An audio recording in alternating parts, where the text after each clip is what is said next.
Great. Welcome back, everybody. I just wanted to mention at the beginning, I got this email this morning for anybody who's in the ocean sciences side, or maybe even the physics side is okay too. The Ocean Science Undergraduate Society is having a bonfire down at Little Cove on Friday. And so they have I think they even have some possibility to, the font choices maybe aren't the best. Green on pink is maybe not the easiest to read. But anyway, I think if you need a ride, I think maybe they have some spots available. So these types of, getting involved in societies and stuff is a really valuable way to meet other people who are in your program and make friends and have people to work with on assignments and projects and that kind of thing. I did this quite a bit when I was at undergrad, and so you should consider going if you're in that program.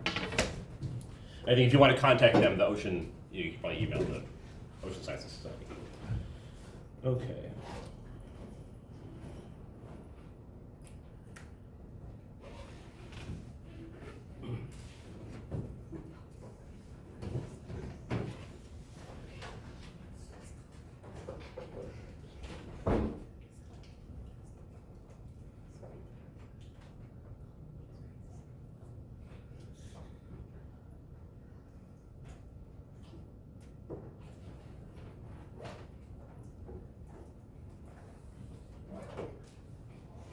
And I guess I'll start by asking, does anyone have any, so the assignment I think is due on Wednesday. Does anyone have any questions about the assignment or the course or anything like that before we get started? Well, if you do come up with a question, feel free to send me an email. Okay, so last time we sort of concluded, or we talked, we did the major component of our discussion about salinity. We had finished up approaches for measuring salinity, and then we started to talk about how the salt content of the water affects the density, and that comes in through this thing called the equation of state. And so the classical example is the ideal gas law, which relates the pressure and temperature of a gas to the density. And for the ocean, it's the same basic principle, but it's a little bit more complicated. So we have this thing called the International Thermodynamic Equation of Seawater, which is a 200-page manual that sort of coincides with computer software that you can use to compute the relationship between density, salinity, and pressure, with temperature and salinity being the most important components. And so the reason it's very important to understand the density of the seawater is because density just plays a key role in physics. So for example, we study any sort of physics problem in first year physics, for example, or high school, you use equations like Newton's second law, which is F equals ma. So the m in that equation is the mass. And so that mass, if you think about applying F equals ma to a little bit of water, the density controls that mass. And so it's one of the key parameters in Newton's second law, and it controls a lot about the movement of ocean water. And so in line with that, we talked about Archimedes' principle, and we were talking about this person floating in the Dead Sea here, which is the idea that when something is submerged in water, it experiences this buoyant force, and the formula for the buoyant force is that is equal to the mass of water displaced times gravity g, which is 9.8. So it's also called the weight of the displaced water. And so it's very interesting in this example of the Dead Sea. So the Dead Sea is an example of hyper-saline conditions. So it's enormously more salty than the open ocean. The open ocean is about 35 parts per thousand, and the Dead Sea is about 10 times higher. So that means that the density of the water is higher. So when you're floating in the Dead Sea, the water that you're pushing away, the water that you're displacing, is heavier. So it's more dense. And so that means that the weight of that is higher. So you experience a higher buoyant force. So this person's able to float in the water, even with her legs not submerged, which makes it harder to float in this case, but she's still very buoyant because of the high density of the water.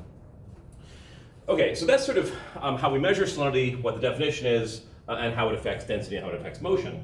But what controls the salinity itself? So there's a variety of different factors in the climate system that modify salinity. We talked about a few of them. And so, for example, precipitation is going to reduce salinity by adding fresh water to the surface. Evaporation does the opposite. You lose water molecules from the surface, and that enhances salinity.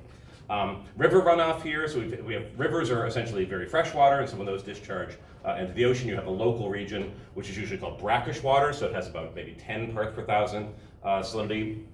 So you have fresher water near river outflows. Ice has an effect.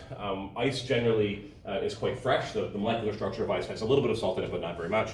And so when you form, so when you melt that, for example, melt icebergs or melt sea ice, that fresh water that's contained in the ice goes into the surface ocean and reduces salinity there. So there's a variety of mechanisms that modify salinity that mostly operate at the surface. So generally, salinity is kind of conserved more or less in the subsurface, but at the surface you have rain and ice melting and evaporation that can modify it. And the last thing we sort of ended off with is to try to start taking a global view of how salinity varies across the globe. And we looked at this sort of cartoony plot asking what is the sort of average salinity at each latitude. And so we looked from the South Pole down here up to the North Pole, and the salinity is this green curve here. And what you notice is that generally in the tropics, the salinity is higher. So we have the highest values at the sort of the two tropics, roughly plus or minus 30 north and south. And you have enhanced salinity in the equatorial regions because you just have higher evaporation there. So you have warmer atmosphere, more direct sunlight, and that facilitates evaporation. Right at the equator, there's a bit of a dip. We have a lower salinity, fresher water here. That's because right at the equator, we have this band of clouds called the ITCZ, the Intertropical Convergence Zone, and that enhanced precipitation lowers the surface salinity. And then when you get out to the poles, if you look at sort of where the world's river discharges are focused, they tend to be more in the sort of polar regions where there's actually a lot of land. And so we have extra runoff and also relatively little evaporation because it's cold up there, so we have lower salinity at the poles. So today we're going to finish our discussion of sort of global salinity variations by looking at how actually salt and temperature and density vary with depth rather than with location in terms of longitude and latitude. And then we're going to move on to sort of a next chunk of the course, which is how the atmosphere and the ocean interact. So the sort of coupling, we call it, so that means basically just the physical interactions that are happening between the atmosphere and the ocean are very, very important for both. So one influences the other.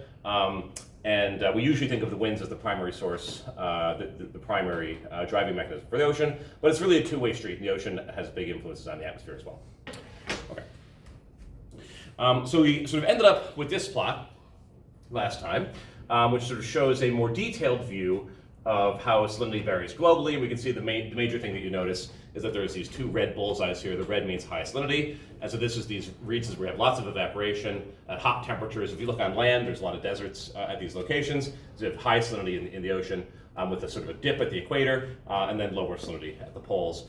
And another very interesting fact is that overall, the Pacific Ocean has sort of more muted colors compared to the Atlantic, which is because the Pacific Ocean is just overall less salty on average, and that actually has big implications for the circulation. Later in the course, we'll find that the overall circulation in the Atlantic, you might have heard this word called thermohaline circulation, or AMOC, and that only exists in the Atlantic, and it doesn't exist in the Pacific. And the key difference is because so there's no thermohaline circulation in the Pacific, or relatively minimal, and that's because of this difference in the overall salinity level. Okay, but so that's what things look like sort of in the latitude-longitude space, looking around the globe. But how do things look as a function of depth? So this is a very useful cartoon to keep in mind, and it's fairly representative. And it's showing two curves here, and both of them are representing salinity. So we're plotting salinity and how that varies from the surface to the deep ocean. So we have the surface up top, and then remember that the overall average depth of the oceans, pretty much everywhere in the open oceans on average, is about 4,000 meters deep. And there's sort of two curves because it turns out that the way that salinity looks, the depth profile, is a bit different at the high latitudes versus the low latitudes. But first of all, I just want to look at one of the commonalities between these two curves. So in both cases, there's this region at the top. So the fact that this line is vertical up and down means as we move up and down through the water column, the salinity is not changing. We're keep at the same value, either around 33 parts per thousand for the high latitudes, a lower value, or in the equatorial regions where the salinity is higher, it's maybe more like 37. But we have this layer at the top called the surface mix layer, where the salinity is pretty much constant with depth. It doesn't vary, and that can be about anywhere between 25 meters deep to 50 or even a couple hundred meters deep, depending on location and time of year. Does anyone have any idea what would be the physical reason? Why would we have this mixed layer at the top where the properties don't vary very much in the vertical? Anyone have a suggestion?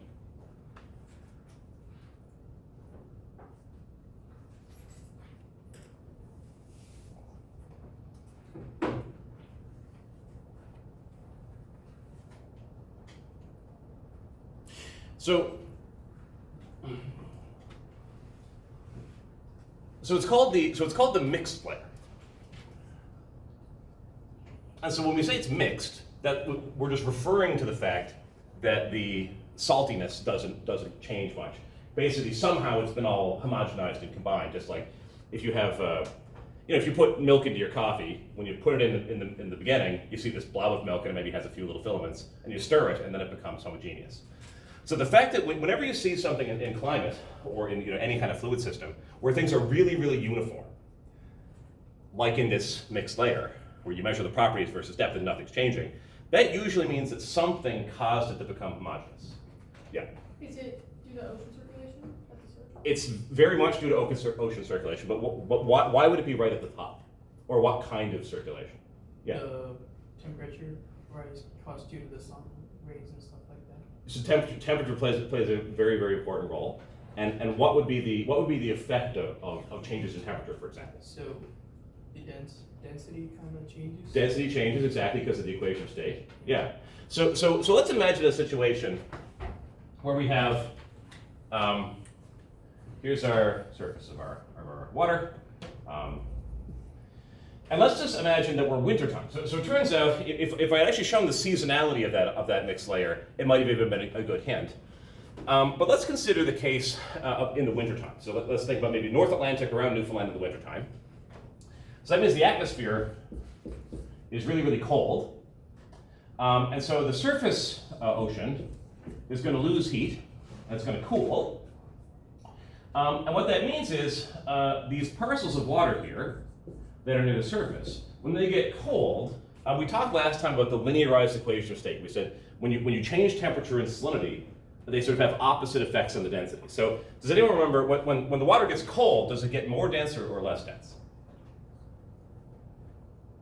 For seawater. More dense. So seawater, fresh water has this peculiarity at 4 degrees. It has this maximum temperature. We talked about the freshwater cold blends on the freshwater lakes. But it's actually makes it easier to think about that the ocean water, salty water doesn't work like that. Basically, it's always true that when you cool it, it gets more dense. So we have this cold atmosphere above. We make parcels more dense. And then those parcels are going to sink because they're more dense than their surroundings. And essentially, you get this convection and sinking and circulation in this upper layer that's driven by surface cooling. So the cold atmosphere cools down that upper layer, makes those parcels cold, and then they start to sink. And it's basically the opposite of what happens in a kettle. So in a kettle, you heat at the bottom, and that causes things to boil and move around. But you can imagine if you cooled at the top, you would kind of get that same kind of motion that's driven by sinking rather than buoyancy. So we have cold, so this is called thermal driving or buoyancy forcing, and that can cause this mixed layer to become stirred up and homogenized. And then the colder the atmosphere, the deeper the mixed layer gets because the more vigorous convection you get. So in addition to the thermal forcing, there's another effect that can also cause the mixed layer to develop and to be homogeneous. That has to do with actually mechanical forces rather than thermal effects. Does anyone have any idea what that could be? What else is happening right at the surface that's not happening below? Wind, that's right. So the surface ocean is subject to what we call wind stresses. So when the wind blows over the surface, the parcels of air sort of exchange momentum. They rub off the surface and they inject momentum into the surface. And that also can cause the surface to develop sort of complicated turbulent circulations. And that also plays a role in developing the mixed layer. So it's really, those are the two key effects. Thermal effects due to surface cooling, that especially happens in cold wintertime conditions. And then anytime you have strong winds, that generates waves that we're going to talk about in detail quite a bit later in the course. But it also just generates complicated motions that cause the flow to become, the properties to become homogeneous. And so we have turbulence that's driven by both convection, that's thermal effect, and the winds. And that just mixes up the near surface. And so that's this sort of a global phenomenon. Wherever you look in the ocean, generally right at the top, for about somewhere between 25 and 100 meters, you have this homogeneous layer called the mixed layer. Okay, so what we find is when we look at salinity variations, below that mixed layer, there's this layer called the halocline. And so halo, that's just usually the word we use for salt. And then cline just means changing. And so what happens is in this halocline, there's a rapid change between depths of about 100 meters down to about 1,000 meters, where the salinity adjusts rapidly. And what happens is it sort of bridges you between the mixed layer values, which are either low surface mixed layer values in the poles, that's where we have weaker salinity, or high surface mixed layer values in the equator, where we have all that high evaporation. And it turns out that the deep ocean is relatively constant in salinity. So wherever you look, the salinity varies only by a few percent or something. And so what this halocline does is it matches the surface mixed layer conditions to the deep conditions where the salinity has sort of stabilized over many thousands of years. And so this halocline is this region of rapid change.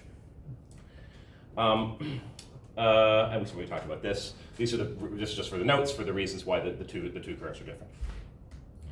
And so we can also look at, in addition to looking at salinity, it turns out that the density and the temperature have very, very similar structure in the vertical. So the left-hand side here now is showing temperature variations. We have the low latitudes here with warmer temperatures, and then the high latitudes. And on the right-hand side is showing density. So let's just look at temperature first. So if we look at, this is a typical temperature profile for low latitudes, meaning roughly equatorial. And so we see at the surface, we have a nice warm surface temperature, 20, 24 degrees or something like that. And again, in the temperature, so it's not just salinity that's well mixed. In the surface layer for the temperature is also uniform. That's the same mechanism. It gets stirred around by winds and thermally driven turbulence. And then again, we have some deep temperature that's relatively constant. So the deep ocean is fairly cold. It's near the freezing point. It's protected. So the deep ocean is very, very far away from solar heating and so forth. So it gets very cold. And then there's this region, again, between about the base of the mixed layer at about 100 meters down to about 1,000 meters, called the thermocline. And that's a region where the temperature changes rapidly. It generally gets colder as you go down, and connects the warm surface layer values down to the colder deep ocean. And so we have halocline is the region where the salt varies rapidly. Thermocline is the region where the temperature varies rapidly. And if we look at density, we have the same thing. We have a surface mixed layer, which is very, very uniform. And then the pycnocline is the same region, so they're all the same physical region of space: halocline, thermocline, pycnocline. So pycno is I think it comes from the Greek for density. And the interesting thing about the pycnocline is that it's very easy to remember whether it's an increase or a decrease, because for the ocean to be stable, generally, so if we think about what happened in the mixed layer, we had cold water developing on the top, and then that caused circulation. So it's fundamentally unstable. If you have cold sitting on top of warm, it's going to want to turn over and create some sort of complicated flow. So whenever we observe the ocean, it's essentially always found that the ocean is what's called stably stratified, meaning if we plot density versus depth, it's always increasing. So we have the densest waters on the bottom, and then the lightest waters on top, and it increases as you go down. And the increase is particularly dramatic as you go from the base of the mixed layer through the pycnocline. And that those density changes are really controlled by the changes in the temperature, for example. So the temperature is decreasing, and that's associated with this increase in density, because as the temperature goes down, the water contracts and becomes more dense. So it turns out that this is the picture for a large part of the ocean, sort of that includes the tropics and the mid-latitudes, so maybe up to 50 north, 50 south, somewhere around there. If we look at the high latitudes, so the polar regions, things are actually a little bit simpler because all this thermocline, pycnocline structure is sort of absent, and we more or less have a constant temperature and constant density through the water column. So it's a little bit stable. Technically, it increases a little bit as you go down, and it gets a little bit colder as you go down. But when you get into those northern latitudes like Labrador Sea, Arctic Ocean. The surface temperatures are cold, the deep temperatures are cold, and it's kind of uniform the whole way through. And so a little bit of terminology that will be important to know. It will for sure come up on some multiple choice questions and things. The halocline is that abrupt change of salinity, pycnocline is abrupt change of density, and thermocline is the abrupt change of temperature. And they all sort of coincide with each other, and they're sort of physically consistent.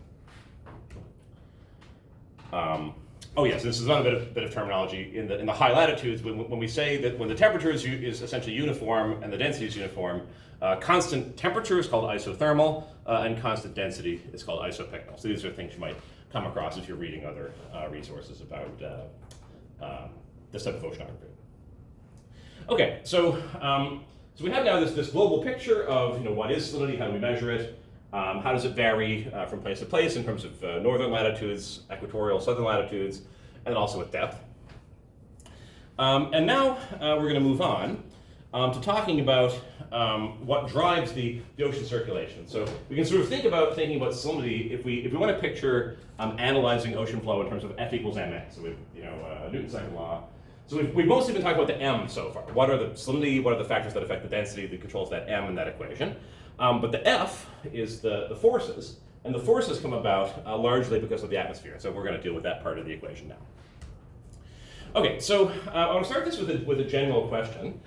So the atmosphere and the ocean, they're obviously moving around vigorously.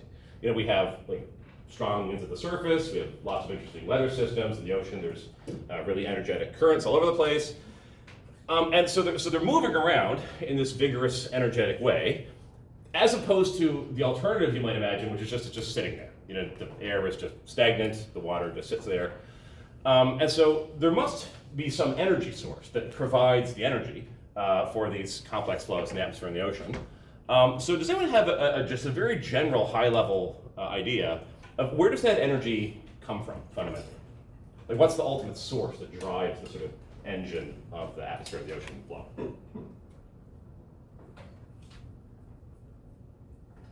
Yeah. Heat transfer? Heat transfer. That's an even more sophisticated answer than I was looking for. But so, what's the nature of the heat transfer? What do you mean? Heat incoming from, I would assume, the sun, Mm-hmm. and then getting transferred into the atmosphere and the oceans to warm them up when they cool down and it's movement from there. Yeah, exactly. So why does that's very very correct. And so why does the heat move around? Why doesn't it just sort of it comes in and maybe just stays where it comes in? And switching thermal equilibrium. Thermal equilibrium. That's exactly right. Yeah. So the key thing there is that the sun. So the sun is the ultimate source of the energy. But if the Earth was being heated everywhere equally, so let's say the Earth, wasn't rotating and it was sitting in a, in one of those things at the grocery store where they use it to heat up, they warm up rotisserie chickens, and so the heat is coming in from every direction. So if that was the case, if the Earth was just sitting in a warm box where everything was being heated uniformly, we wouldn't have these kinds of vigorous flows. But what happens is all the energy comes from the sun, but the key thing is that the solar energy is differentially distributed, meaning it's not the same everywhere. So we have more intense radiation coming in, and we'll talk about later in this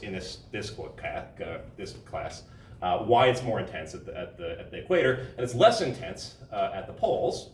And for example, we know there's regions in the high latitudes where you get 24-hour nighttime, right? So there's no solar radiation coming in there. And what that means is there's more energy coming in at the equator and less energy coming in at the poles.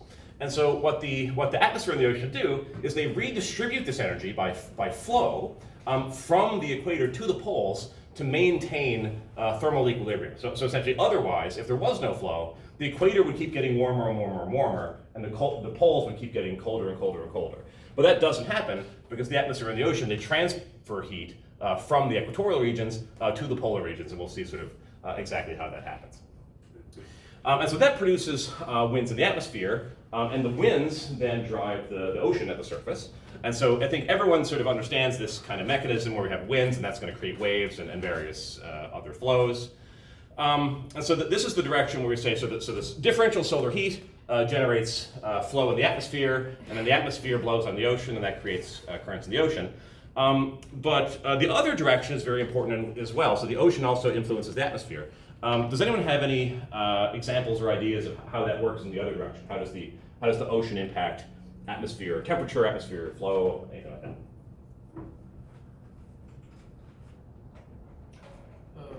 Yeah.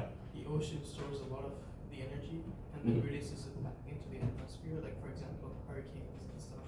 And they, for example, Newfoundland weather, it's better in a sense due to the fact that the ocean has stored so much. Absolutely. So hurricanes is a great example. So in the technical term we often use in climatology is that the ocean provides the bottom boundary condition for the atmosphere. So the ocean sort of determines what's happening at the bottom of the atmosphere in terms of what is the temperature of the surface. So the ocean sea surface temperatures sort of set what's happening at the base of the atmosphere in terms of their temperature. And that has a big effect on things like hurricanes. And a really interesting example is El Nino. So I'm sure we've all heard of El Nino at some point, just in terms of weather. People say it's a big El Nino year that's going to change weather. We're going to cover El Nino a little bit later in a nice amount of detail. But basically what happens during El Nino is the Pacific Ocean warms up tremendously. So the equatorial Pacific warms by several whole Celsius degrees, like 2 or 3 degrees, which is a very, very large warming. It happens very quickly.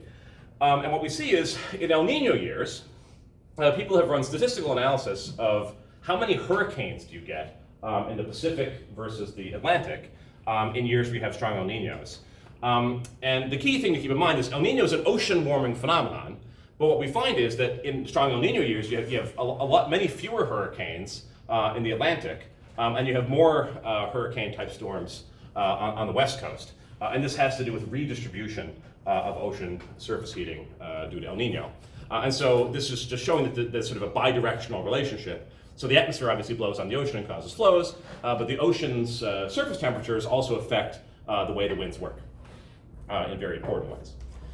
Another really important example, which is a more long-term thing, is global warming. So people probably have heard before that the ocean plays an important role in the climate system in terms of absorbing CO2 or absorbing heat. So when we emit greenhouse gases into the atmosphere, that leads to more trapping of heat. But if we didn't have the oceans, actually, we would already have experienced much, much more severe climate change than we have. Because when we get this excess heat that warms up the planet, almost all of it goes into the ocean, about 90%. And then also some of the greenhouse gases themselves go into the ocean. And so the fact that the ocean is this really, really high heat capacity, so it's able to absorb a lot of heat without actually changing its temperature that much. The ocean is warming in temperature, will be on the next slide. But this really saves us, that the ocean is this huge reservoir that absorbs all this heat.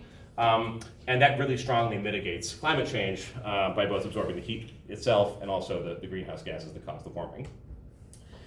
I'm not totally sure what sorts of measurements go into this data, but these are sort of the conventional estimates from NASA of ocean heat uptake. So the top figure here is showing from the early 50s and 60s up to a few years ago.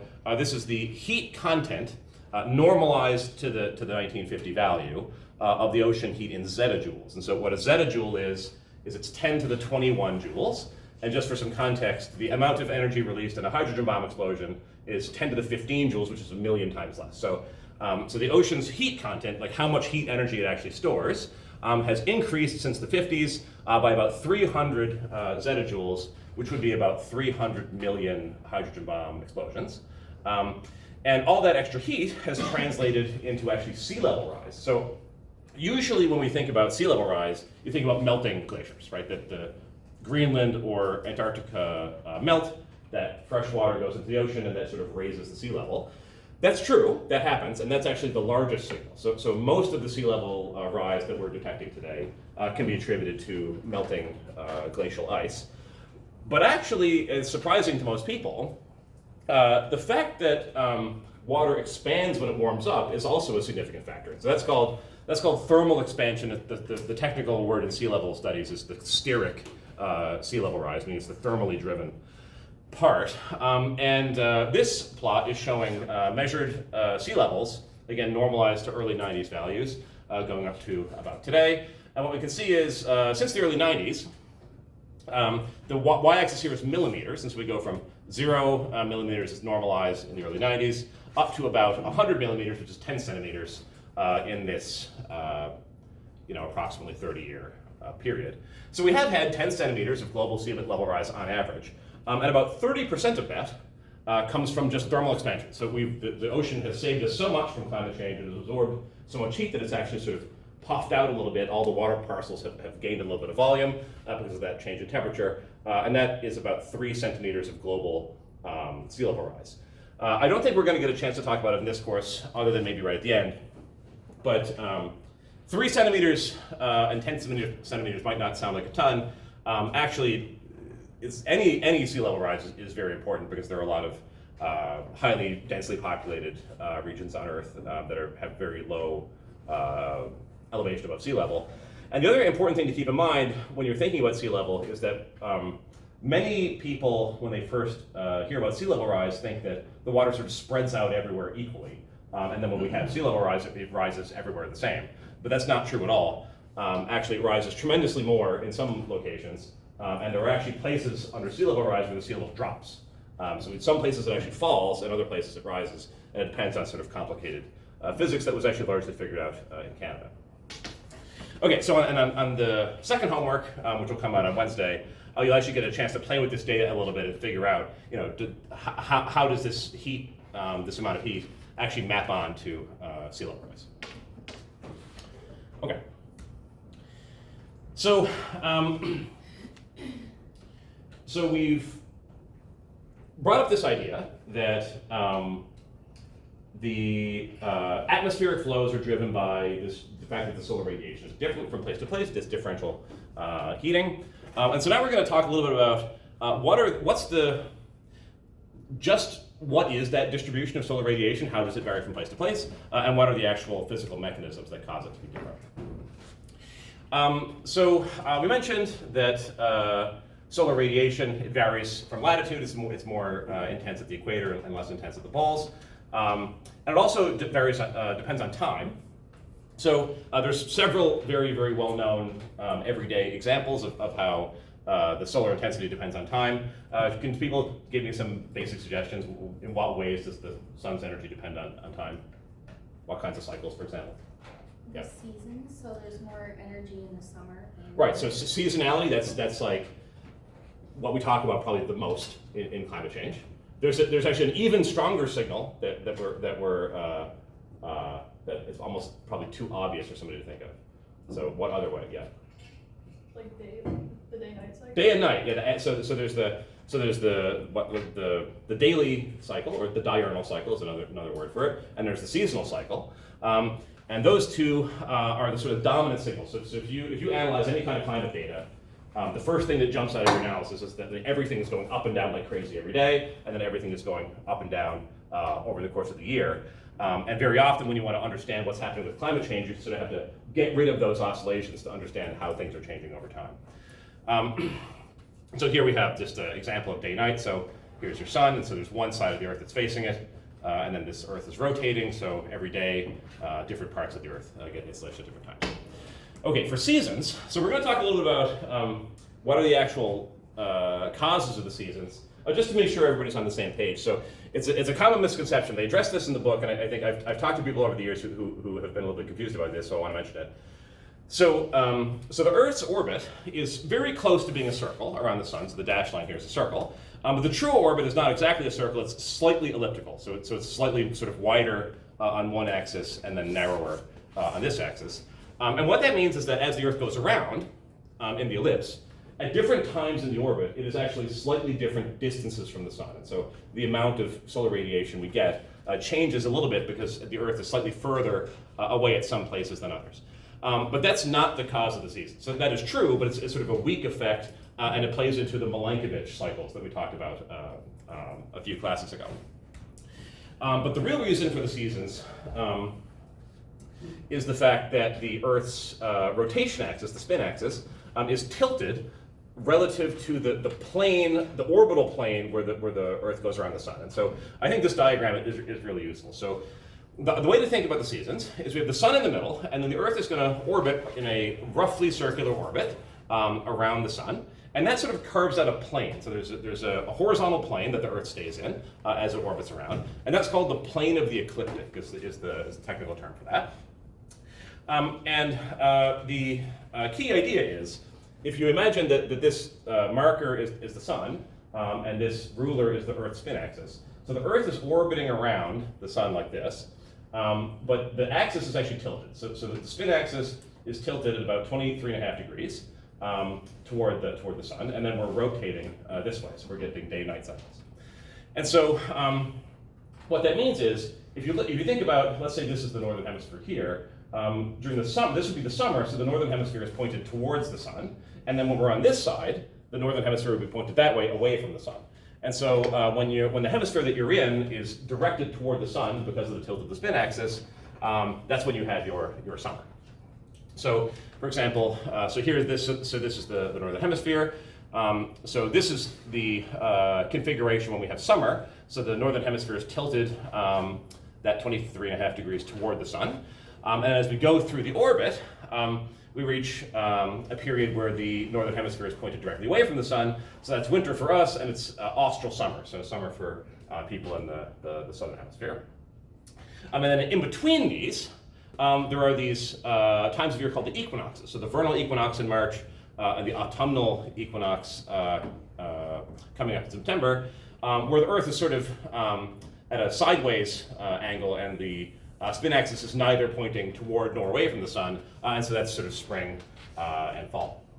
And you can also look at this from the side, and you can see, so we have the sun in the middle, and then this would be northern hemisphere winter here, where we have less intense sunlight, and then the Arctic Circle is right at the top. And you can see here that because of the way the sun's rays come in, and then the tilt of the spin axis, the Arctic Circle is actually completely cut off from sunlight during some parts of the year. And then in the other sort of opposite phase of the seasonal cycle, the Antarctic Circle is the same way. So that's the geometry of how you can get either 24-hour daylight or 24-hour darkness in those high latitude regions. And so understanding the basic sort of physics and geometry of how the seasons work is pretty important, because this seasonal cycle is a really dominant part of the climate variability, and very, very often when you're analyzing any kind of climate phenomenon, you want to analyze it with seasonality in mind. For example, are these ocean currents the same in summer or different in winter or whatever? And so understanding this framework is pretty central. Okay, so that's a time variation. So we said the way that the solar radiation changes in time is two main effects: day, night, and then seasonal. But it also varies in terms of latitude, and we know it's more intense at the equator and less intense at the poles. But just why is that? And it turns out there's actually a couple of mechanisms that all work together to shape how much insolation we get at different latitudes. And they're basically very, very simple ideas. Maybe turning them into a number might require some complicated geometry or something, but the basic idea is very easy. So if we just think of the Earth as being hit by beams of radiation that are coming in from the sun. So the sun is very far away, and so the light is kind of coming in parallel like this. And then you can ask, if you can think of the sun as a whole bunch of flashlights. Sort of at every latitude we have flashlights. And the question that we want to ask is, how intense in terms of how many photons per area are we getting at the equator versus the poles? And so if we look at the equator, when we have light coming in at the equator, it's sort of coming in directly and being distributed over this relatively small area, because the sort of normal vector to the Earth is kind of parallel or anti-parallel to the photons coming in. Whereas as we go to higher and higher latitudes, you can see that because of the curvature of the Earth at the poles, this flashlight beam gets spread out over a wider area. And you can kind of imagine, like if you had a tilted piece of paper and you were shining a flashlight on it, the more you tilt it, the longer that region of the paper over which the photons are going to get distributed. So just because of the Earth's curvature and the sort of geometry of the Earth-Sun system, we're getting a higher density of photons at the equator, meaning more intense sunlight, and then it's a more distributed more distributed, less intense beam at the equator.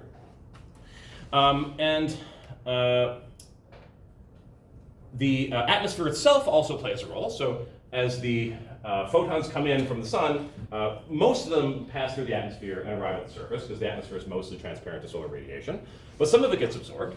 And if we think about the layer of atmosphere that the sun passes through, it's also relatively thin at the equator, but then because of the curvature, if you just think about the distance between this outer layer of atmosphere and the ground, we have a sort of a thicker pathway here. So this is called the optical path that the photons have to pass through. And so there's a longer optical path at the equator, so that also leads to a little bit more absorption. That's a relatively small effect, but the distribution effect is pretty major. And another factor is albedo. So we mentioned albedo when we talked about the ice albedo effect, that the surface reflects some of the incoming solar radiation back out to space. And that depends on the material that's at the surface. So for example, water generally is not that reflective, ice is very reflective. The average value of the albedo, so we usually write the albedo as either a percentage or a number between 0 and 1, and higher numbers mean more reflection. So a high albedo means very reflective. And so for snow and ice, the albedo is about 0.9, meaning about 90% of the incoming solar radiation is reflected back out to space. Whereas for ocean, it's about 10%. And then the average value for Earth is about 0.3, meaning we reflect away about 30% of the solar radiation and keep about 70%. This albedo effect actually also plays, sort of interestingly, into the latitudinal distribution, because for one thing, we have most of the ice is at the poles. So the poles have a higher albedo, they reflect away more sun, so we have relatively less net radiation at the poles. But another factor which is interesting, I wasn't aware of this until I started teaching this course, is that the absorption of the ocean, the albedo of the ocean actually also depends on the angle of the light. And so it turns out, essentially, if you have your surface ocean, so here's our surface ocean. So if the photons are coming in essentially vertically, so they're coming in they're going to make a 90-degree angle with the surface of the ocean, then you have almost 100% absorption. So there's very, very little reflection. But even though the ocean generally is a very good absorber, if you have photons that are coming in at a highly slant angle, they tend to reflect off the surface and bounce back up to space. So we have a little diagram here. So we have a 90% or normal incidence. That means the reflected radiation is only 2%, you absorb 98. But then when you're at a very, very shallow angle, you actually reflect away 40% and only get to keep 60. So what that means is that as you go to those polar regions, even the parts of the climate that are generally good at absorbing radiation also get pretty reflective. And so that's another factor that leads to the poles being relatively cold. So you can put all these factors together and ask, at the end of the day, we account for the distribution of photons and the atmospheric thickness and the albedo effect and the reflectivity, angle dependence. You get some total picture of how does the radiation vary across the globe. And this is sort of an annual average quantitative picture of that from the European weather agency called ECMWF. That's generally considered the best weather agency in the world. And we're sort of slowly catching up. So if you look at the numbers, so the units here are watts per meter squared. So a watt is 1 joule per second, so it's energy per time, so it's a rate of energy input. And it's normalized per meter squared. So if you look at a particular little patch of ground, how many joules of energy are coming in per second from the sun? And then the red colors mean more energy, and then the green colors mean relatively little. And it ranges all the way from about 500 watts per meter squared, all the way down to 10 or almost 0. And so we see a very familiar pattern. So all along in the tropics, we have this big red blob.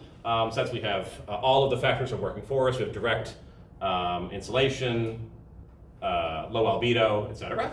Right at the equator, there's this tongue or filament of weaker insolation. That's because of the clouds. So the ITCZ, Intertropical Convergence Zone, has all this precipitation and rain. You have heavy cloud cover, and that just blocks the sunlight partially, so we have less insolation there. And then when we go to the poles, all those effects, including albedo, reflectance, angle dependence, distribution, lead to very, very little solar radiation. And so we have only about 10 or so watts per meter squared there. And so that leads to the following picture,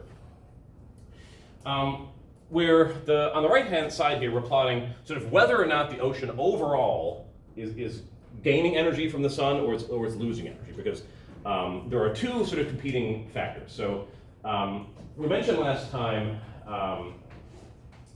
how do you measure salinity from space? We had that discussion.